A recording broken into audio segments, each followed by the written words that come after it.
I'm thankful to be here, and I'm thankful that the Pittsburgh Steelers found a quarterback and that all the conversation, all the questions, including many that we had, are answered. So I'll ask you because I have a lot of thoughts, and I'll let you go first here.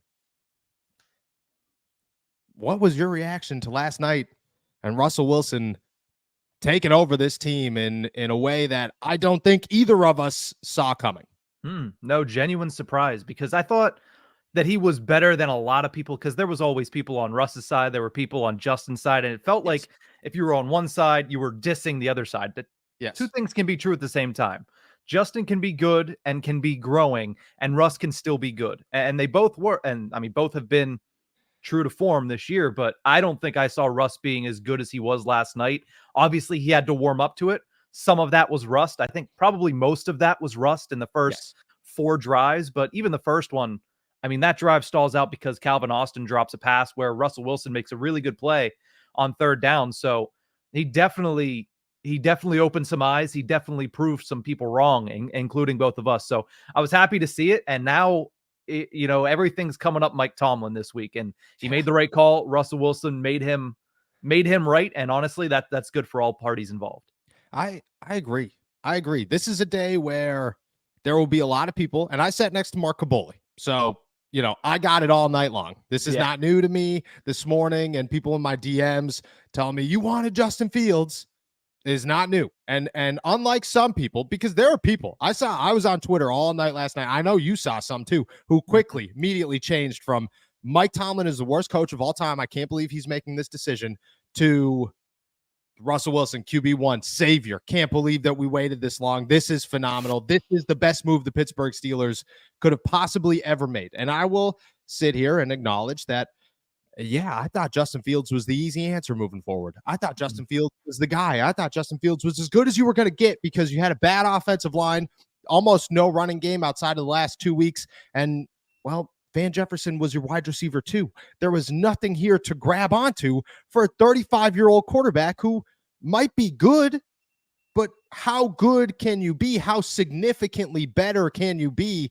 compared to Justin Fields? And that was the question. It wasn't, is Russell Wilson good? It was, is he that much better than Justin Fields that he makes the impact that you would get from making a quarterback change with a winning record coming off a 32-point performance? And I'll acknowledge 2 things here. One, if you go back and look at Arthur Smith's record during his time as the Tennessee offensive coordinator, and you're the one that told me this, it goes like 15 points, 0 points, 7 points, blah, blah, blah. And then all of a sudden it's like 47, 40, 35, 28, 40. And it just goes off. And maybe, just maybe, we're here.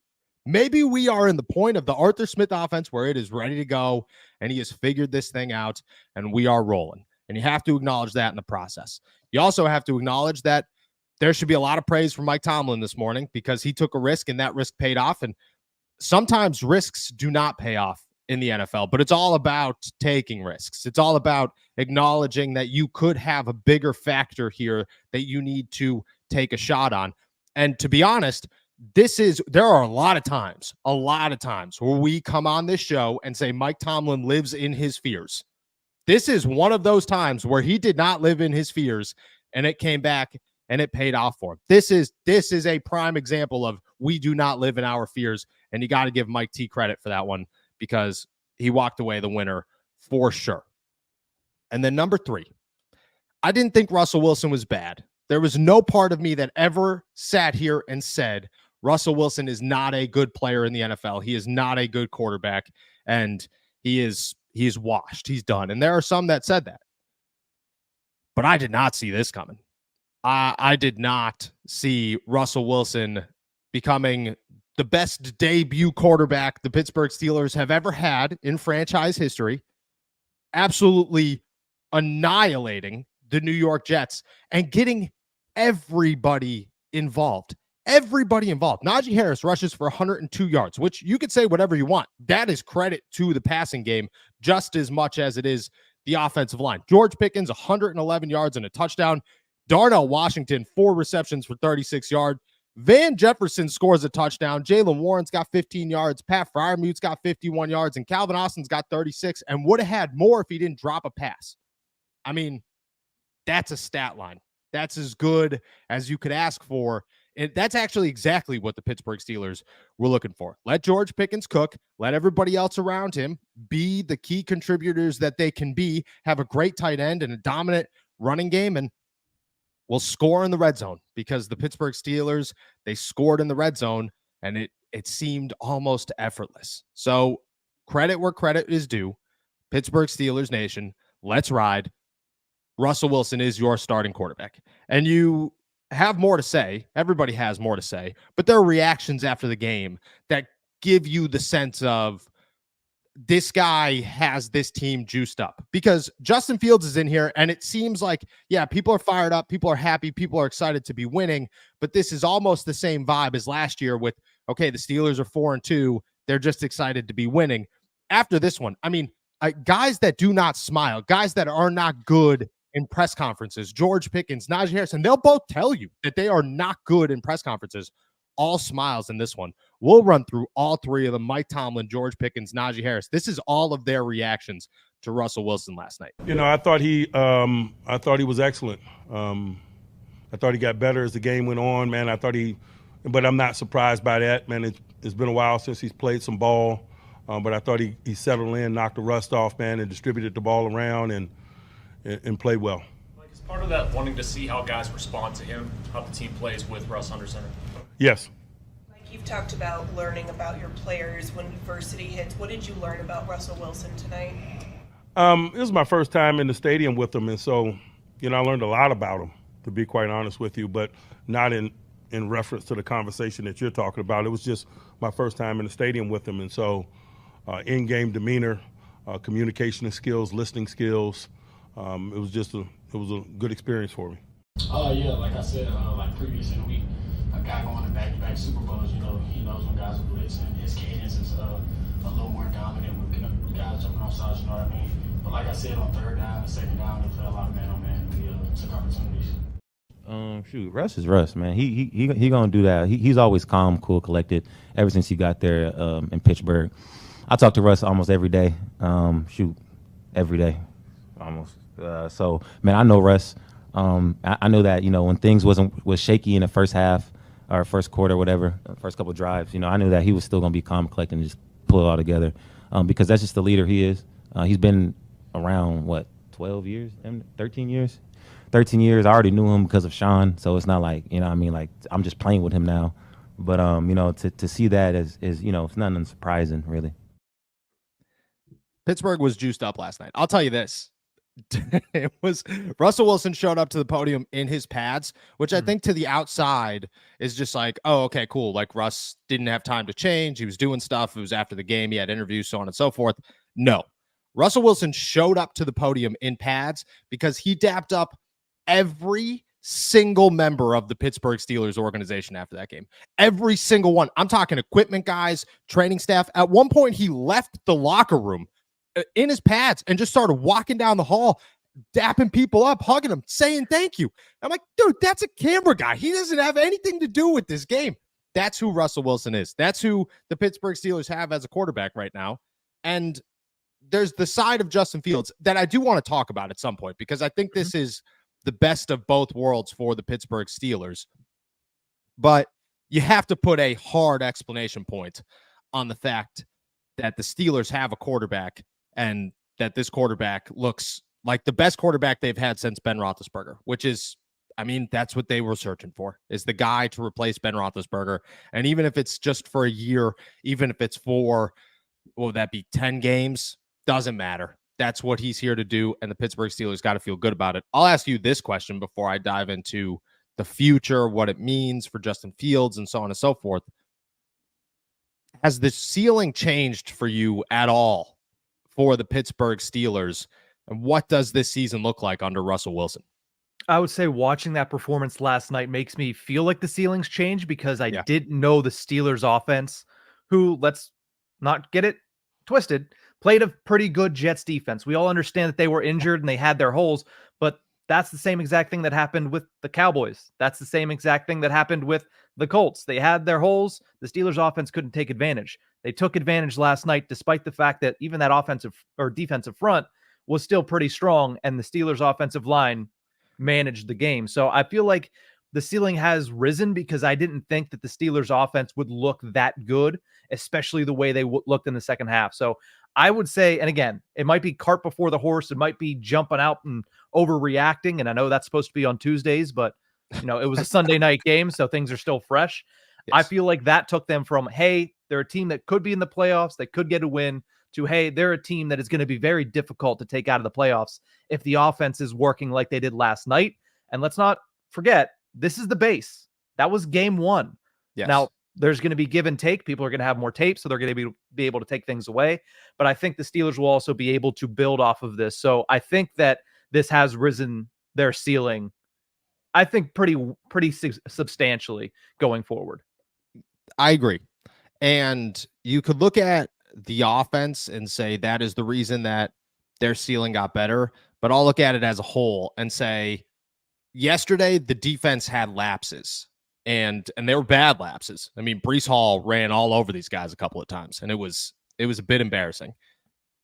But there was never a moment of this is over. And I believe that's because on both sides of the football, there was never any panic. And maybe that's Russ. Maybe that's all Russell Wilson. Maybe that's Russ and Mike Tomlin being the duo that they are. Who knows what it is? Maybe it's just having a capable quarterback that you feel, hey, at any moment, like, he's going to be fine. He could take this game over if we need him to.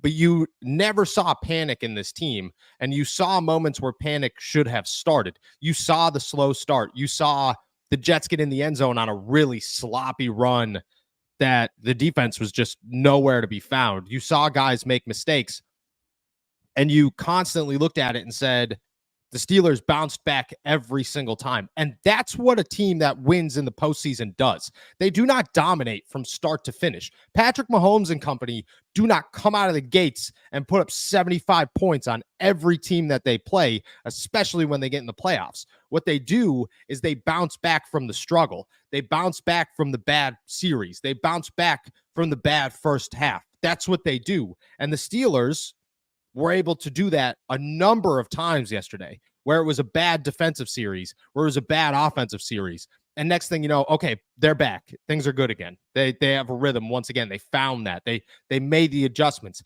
They stayed calm. It was the first time since Ben Roethlisberger where you truly thought last series does not exist anymore. And that is something that the Steelers have not been able to overcome, even with Justin Fields, is that the last series always seemed to be like oh man, dude, last series wasn't good. What's going to come next? This one, it's like, okay, who cares about the last series? This is a new series. Russell Wilson and company just took the field once again. And again, both sides of the football. You saw it on the defensive side, you saw it on the offensive side, and it kind of feels like that is just two confident groups feeding off of each other, and that's what you get is a great product. Now, there are cautions to be made. This is the New York Jets, and they are 2-6, and they are 2-5, excuse me, and they are not looking good. Like, this Jets team is burning fast. Devontae Adams clearly made the wrong choice. He should be in Pittsburgh. Instead, he's in New York. He'll regret that one by the end of the season. But this is not a good Jets team, and Aaron Rodgers is not a good quarterback right now. And there are issues that the Steelers should have been able to overcome.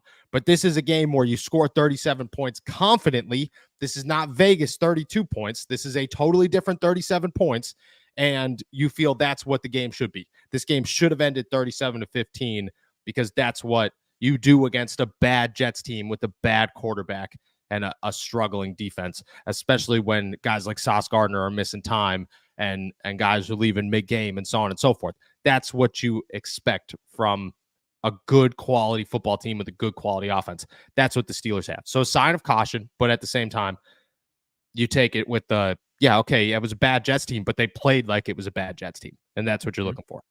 Now let me turn attention. Oh, go ahead. I was just going to simply say, to add on to that, you didn't play down to your opponent. How many times have we said that about Mike Tomlin teams? Well, they played down to their opponent. Well, they looked great against a really good team, but then they go up against a bad opponent and they end up winning by one, winning at the end of the game. they were able to go out there and they were able to show that the records were what they were supposed to be coming into this one. So they didn't play down to the opponent, which is a good sign. Exactly. So let's finish up the Russ conversation before we dive into questions here, because there are a lot of them and some real good ones. You look at Justin Fields now, and you say Russell Wilson called him a franchise quarterback after the game. The Steelers offense clearly made the right decision here. Russell Wilson is the starting quarterback. You stick with the starting quarterback. He is your guy, his leash. Let me ask this. I said going into the game last night, my walkover was about how Russell Wilson set his leash last night. That's what this game was about. It wasn't about, can he lose it in 1 week? It wasn't about, are the Steelers going to be good? It was, everybody asked, what is Russell Wilson's leash? And last night he set that leash. He had an opportunity to say it's short, it's long, it is non-existent. And in my eyes, it is non-existent. Unless the Steelers find themselves in an absolute desperation game where Russell Wilson is just not getting the job done and hasn't gotten the job done in weeks, and they need a spark to get into the postseason, this is Russell Wilson's job. I don't think there's any question to be asked. I don't think Mike Tomlin is going to come to the podium on Tuesday and exactly say that, but I do think that this is the end of the conversation. Like, there will not be any quarterback discussion to be had this week. It is Russell Wilson.